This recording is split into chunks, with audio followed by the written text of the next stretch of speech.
Homiladorlikda qanaqa vitamin ichsam farzandimga foydali bo'ladi? Homiladorlikda qaysi vitaminlar shart? Hamma vitaminni ichish kerak emas. Homiladorlikda oshiqcha vitaminlar ham zarar keltirishi mumkin. Eng muhim vitaminlardan biri folik kislotasi. U homilani asab tizimini to'g'ri shakllanish uchun zarur. Ayniqsa homiladorlikda dastlabki haftalarda juda muhim. Ikkinchisi temir. Temir yetishmovchiligi qon kamlikka olib keladi.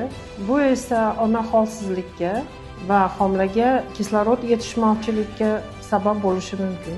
D vitamini esa suyak tizimiga va immunitet uchun muhim.